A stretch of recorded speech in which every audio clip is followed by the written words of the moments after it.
Onde paramos mesmo? Lembrei. Lá está Esgui no Lagabe apreciando seu drink maravilhoso. Bem merecido após seu dia desastroso. Ou melhor, catastrófico. E não se engane, na vida da Esgui, o que está ruim sempre pode piorar. E piorar muito. Olha quem tá ali. O traste do Soner, pedindo em casamento sua nova namoradinha. Juro que por essa nem eu esperava. E assim damos início ao segundo episódio dessa bela história turca. Baianas, Senhor Errado. Recapflix, love. A pobre da Esgui não se aguenta, faz maior barraco e mete um tapa na cara do Soner, convenhamos, merecido, e quase arranca o dedo de sua namorada, ou melhor, noiva, para ver o anel de noivado. Mas foi só um pensamento. A pobre fica ali observando tudo. Mais uma vez, fundo do poço atualizado e alcançado com sucesso. Como suas amigas não chegaram, Gizem a convida para sentar no bar do Lagabe a fim de liberar a mesa. Esgui vai, mal se senta e já começa a liberar toda a fúria que sente por dentro. Afinal, foram 3 anos de namoro. E o Soner nunca mencionou a possibilidade de casamento. Já com a mocinha, 3 meses já foram suficiente para isso. Ah, lembra quem tá no bar essa noite? É o gato do Osgur, assistindo de camarote toda essa humilhação. O melhor foi a cara da Esgui quando se deu conta da presença dele. Ele disse que já percebeu que ela está nervosa e que não quer briga com ela. Esgui então resolve continuar sua humilhação enchendo a cara. Até que um garçom vem informar a Osgur que o casal da mesa ao lado havia pedido champanhe mais caro. Osgur então pede para prepararem morangos com chocolates para acompanhar o champanhe. Esgui logo vem dizendo que era melhor mandar veneno de rato, que quando estava com ela, Soner não pedia nem um copo d'água de tão avarento, e que agora estava ali esbanjando horrores com sua noivinha. Osgur então a diz que agora entendeu a situação, e a Esgui, que já estava nadando nas bebidas, decidiu se afogar nelas. Osgur tenta avisar que se ela continuar bebendo assim vai acabar passando mal. Bom, Esgui deixa claro que ficar bêbada é sua intenção. Osgur então a diz que é ela quem sabe e continua a fazer o seu trabalho. Enquanto Esgui bebe, continua lamuriando em sua cabeça. E pasmem, ele para escutá-la atentamente todas as vezes. Parece que nosso garoto não é tão insensível assim. Ao fim do expediente, Esgui ainda estava ali, choramingando aos seus ouvidos. Haja paciência, hein, Osgur? Então ele pergunta o porquê logo ali e o porquê logo ele. Obviamente ela não entende e continua a lamuriar. Se eu fosse ele, já estaria chorando no lugar dela. Coitado. O Ozan e a Gizem estavam indo embora. A Gizem então se oferece para ficar com ela. Osgur diz que ela pode ir, que ele cuidará da situação. E que situação? Ele a pede seu endereço para chamar um táxi para ela e a única coisa que ela faz é falar do Soner. Ele a pergunta de novo seu endereço e ela o diz que mora em Istambul. Ai, ajudou bastante. E ele começa a se perguntar o que vai fazer com ela. Para melhorar mais ainda a situação, ela adormece ali mesmo. E para não deixá-la à mercê do acaso, ele decide levá-la para um hotel. Ela estava desmaiada, então ele a carrega até o quarto e a deixa gentilmente na cama. Ainda sem acreditar no que estava acontecendo, vendo que ela estava em segurança e dormindo, ele decide ir embora, dizendo que espera não a ver nunca mais. Quando ele estava para sair, ela começa a chorar, e ele não aguenta e acaba voltando. Ele a pergunta se ela está chorando. E ela diz que não. Ele diz que ela mente muito bem, que quase acreditou. Então ela admite que está chorando e que está muito triste, e que seu único desejo era ser amada. Nessa hora eu acho que ele se arrependeu de não ter ido embora. Nitidamente ele não sabe o que fazer nessa situação. Então ela o pergunta se ele a acha feia ou desagradável. De forma muito fofa, ele a diz que não. Ela o pergunta se é de verdade e ele diz que sim. Ela então começa a chorar, dizendo que ele está dizendo isso só para não a chatear. E ele consegue se superar neste momento. A diz que ela não faz seu tipo, mas que ela é uma mulher muito bonita, natural, verdadeira, transparente, um pouco até demais. Isso tudo é difícil de encontrar em uma mulher. Portanto, ela é especial. Já dá pra imaginar o que a Esgui fez, né? Também, quem resistiria? E o Osgur ficou desse jeito. Acho que ele gostou. Gostou tanto que no dia seguinte, lá estavam os dois amanhecendo juntinhos. E como de costume, ele é sempre muito carinhoso pela manhã. Ele se levanta e passa um tempo a observando. E em seguida, como também de costume, vai tomar seu banho. Instantes depois, a Esgui acorda e, logicamente, Apavorada, já vai vestindo roupa xingando por a ter deixado ali, pensando que ele havia saído escondido. Logo depois ela começa a o acusar de ter se aproveitado dela enquanto ela estava bêbada. Já ia quente pra cima dele até que se lembra que não foi bem assim, se culpando por ser tão carente e se emocionar facilmente. Ela então decide fugir para evitar passar pela vergonha de ter que olhar nos olhos dele novamente. Quando ele sai do banheiro, ele se impressiona por ela ter se mandado, sem ao menos falar nada e muito menos agradecer. Já em casa, a Esgui começa a se culpar por passar a noite com um cara que ela mal sabia o nome. E mais lembranças desastrosas começam a vir em sua mente. Ela aprontou e não foi pouco, não. A Jansu então chega em sua casa preocupada por ela não ter atendido o telefone. Ela tenta mentir, mas não adianta muito não. Acaba tendo que falar a verdade para Jansu. Enquanto isso, Osgur chega ao Lagábia, desorientado pelo ocorrido na noite passada, e começa a desabafar com Ozan tudo o que aconteceu.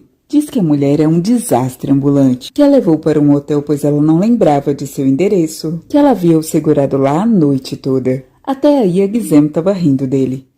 Estava. Então Osgur diz que ela tentou se vingar de todos os homens que a machucaram na vida. E sim, ela tentou descontar tudo nele. E quando ele tentou ir embora, ela ameaçou se jogar da cobertura. Uma pequena pausa para um pequeno comentário. Ele alugou a cobertura para deixar a Esgui. Voltando. Sim, ela deu trabalho pro garoto. Muito trabalho. E ele diz ao Pablo que a culpa era dele por ter assumido seu lugar na noite anterior. Enquanto isso, a Esgui continua lamuriando o noivado do Soner com a Jansu. Então a Jansu desvia o assunto falando do Dr. Sarda. Esse mesmo, doutor de rosto angelical e nome de difícil pronúncia. Ela diz que Levante, seu namorado, faz parte do mesmo clube de tênis que o Sarda e que haverá um encontro no fim de semana e que elas irão. A transportadora então chega para fazer a mudança da Esgui. A Jansu então vai trabalhar e a Esgui se despede da casa que foi seu lar por tanto tempo. E antes de partir, a Esgui deixa um pequeno recadinho para Soner. Cafajeste. Pega seu peixinho de estimação e segue em paz. Ela então chega na casa da Jansu, que faz questão de a deixar à vontade. A Jansu então a lembra do encontro no próximo fim de semana. A Esgui diz que o Sarda nem deve se lembrar dela. E nesse exato instante seu telefone toca. E era quem? O Dr. Sarda, dizendo que havia pegado seu número no prontuário do hospital para saber como ela estava, e que aquele é seu número pessoal e caso tenha algum problema ela pode o ligar sem pensar 2 vezes. Conseguiu a atenção do doutor. E a Esgui ainda achando que ele estava sendo só atencioso. A Jansu então sai para se encontrar com o Levante, e a Esgui assim começa sua nova vida. Uma nova vida, com um novo vizinho. A cada momento mais interessante. Sim, Osgur estava ali chegando com a Yushan, que supostamente queria mostrá-lo suas fotos antes da revista ser publicada. O objetivo nunca foi mostrar as fotos, e a Esgui acabou participando indiretamente da festa. Ela tentou se distrair lendo o livro da Jansu, e é claro, não adiantou em nada. O dia amanhece e Osgur, como sempre muito amoroso, vai tomar seu banho. A campainha toca. Yushan se levanta para atender a porta. E adivinha quem era? A louquinha, que depois de uma noite se intitulou como namorada do Osgur. E pasmem, ela expulsou a Yushan do apartamento e foi igual uma louca atrás do Osgur, enquanto ele fugiu desesperadamente dela. Tão desesperado que foi parar no apartamento da Jansu e dá de cara com a Esgui. E os dois ficam sem entender como estavam se encontrando mais uma vez, que só podia ser uma brincadeira de mau gosto. Osgur a implora por ajuda. Os dois então começam a trocar alfinetadas pelo último encontro. Ela diz que ele abusou dela, então ele a diz que foi ela quem abusou dele. O beijou e o atacou, e agora não se lembra de nada. E que teve coragem de fugir de manhã sem ao menos o agradecer. Ele a implora mais uma vez por ajuda, a lembrando de quando ela mal se lembrava do seu endereço, ele não a deixou na mão. Esgui então decidiu ajudar e atende a garota, a dizendo que ele fugiu e que não valia nada, que ele é sem vergonha, cafajeste e mentiroso, e que não iria voltar pois foi exposto, que ela é muito bonita, que precisa se valorizar pois merece coisa melhor. Ela então concorda com a Esgui e acaba indo embora. Missão cumprida. Então Osgura diz que cuidar da pele é muito importante e a dá parabéns. Esgui o manda ir embora imediatamente. Enquanto isso, Yushan toma as providências necessárias para fazer alterações na entrevista do Osgur antes que a revista seja publicada.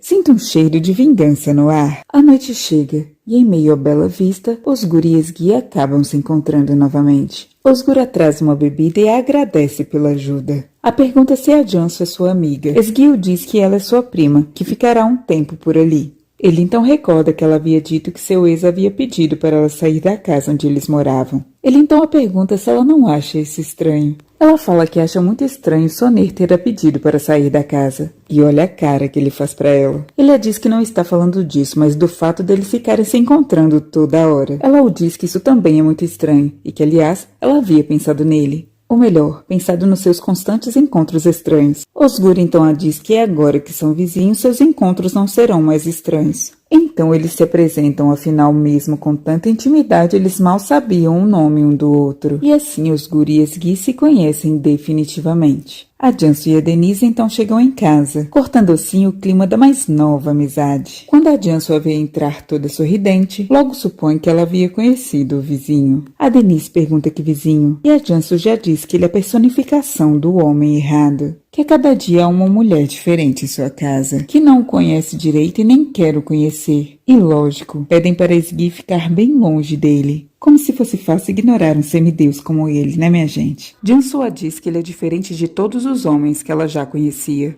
Para não se atrever jamais a ficar sozinha com ele, que bastavam 2 minutos para parar na cama dele. Esgi então faz cara de alface, como se nada disso tivesse acontecido. Ah, se elas soubessem. Jansu lembra que ela havia prometido que ficaria longe dos homens errados e que sente que o Dr. Sarda é o seu destino, que ela estará de aliança antes mesmo do verão acabar. Esgi então se anima com a ideia de poder se casar antes do traste do seu ex. Um novo dia amanhece e as revistas com a entrevista do Osgur começam a circular, só que não mais como o senhor perfeito como antes, agora como o senhor errado.